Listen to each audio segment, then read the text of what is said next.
Bienvenidos a un video más de Electrotecnia 1 para 11º grado de electricidad. En esta ocasión desarrollaré el tema de ley de voltaje de Kirchhoff. Mi nombre es José Luis Valle Sánchez, profesor practicante del área de Educación Técnica Industrial de la UPNFM Regional San Pedro Sula. Los objetivos de esta sesión son comprender cómo y dónde se aplica la ley de voltaje de Kirchhoff. Número 2. Calcular valores de caídas y elevaciones de voltaje mediante la ley de voltaje de Kirchhoff. Primero debemos de comprender lo que es un lazo cerrado, y esta es cualquier trayectoria continua que comienza en un punto en una dirección y regresa al mismo punto desde otra dirección, sin abandonar el circuito.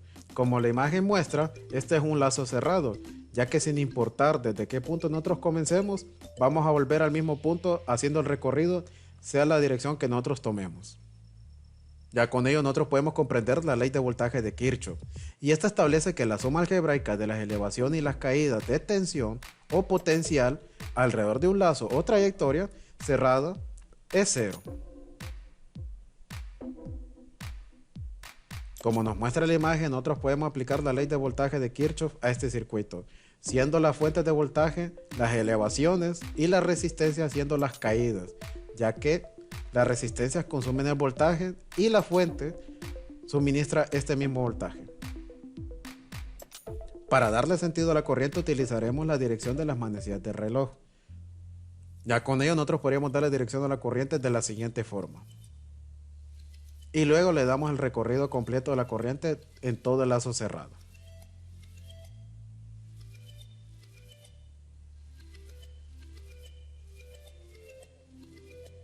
Ya con ello nosotros podríamos aplicar la ley de voltaje de Kirchhoff. En su forma simbólica, la ley de voltaje de Kirchhoff establece que la sumatoria del lazo cerrado de voltaje va a ser igual a cero. Partiendo de ello, nosotros iniciaríamos nuestro recorrido desde el punto D, teniendo como primer elemento la fuente de voltaje, siendo esta positiva ya que está a favor de la corriente. Siguiendo el recorrido nos encontramos con el voltaje 1 consumido por la resistencia 1, siendo este negativo ya que la resistencia se opone al paso de la corriente. De igual forma tenemos un voltaje consumido por una resistencia, siendo este la 2, que también está negativa ya que se opone al paso de la corriente. Y siguiendo el recorrido volvemos al punto D, por tanto hemos terminado este recorrido. Así que nosotros igualamos a 0. Reescribiendo la fórmula tenemos que E va a ser igual a B1 más B2, dejando así las elevaciones en una parte de la igualdad y las caídas en la otra parte. Y esto nos da a entender que la sumatoria de elevaciones de voltaje va a ser igual a las caídas de voltaje en un lazo cerrado. Para afianzar los conocimientos realizaremos un ejercicio de ejemplo. El ejercicio nos dice que determinemos el voltaje desconocido para estas figuras. Para ello realizaremos lo mismo que hicimos anteriormente. Primero le daremos sentido a la corriente mediante las manecillas del reloj, siendo este el sentido a favor de las mismas. Luego con una flecha representamos el sentido que tomaría la corriente. Ya con ello nosotros realizamos el recorrido de la corriente en todo el lazo cerrado.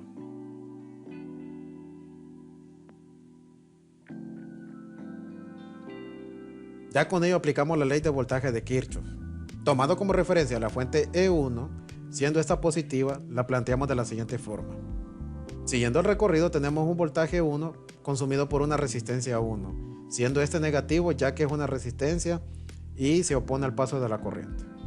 Siguiendo el recorrido tenemos una fuente 2, siendo esta negativa ya que su polaridad está contraria al paso de la corriente.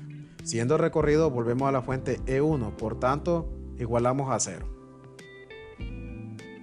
Notamos que el voltaje V1 no se encuentra, por tanto despegamos para este mismo pasándolo al otro lado de la igualdad, quedando la ecuación de la siguiente forma. V1 va a ser igual a E1 menos V2 menos E2. Reemplazando las variables con sus valores correspondientes, la ecuación nos queda de esta forma. V1 va a ser igual a 16 voltios menos 4.2 voltios menos 9 voltios. Al realizar esta resta nos da igual a 2.8 voltios, siendo este el valor de V1. Y de esta manera he finalizado este video. Espero hayan comprendido el tema y que realicen las actividades que he preparado para que refuercen este aprendizaje.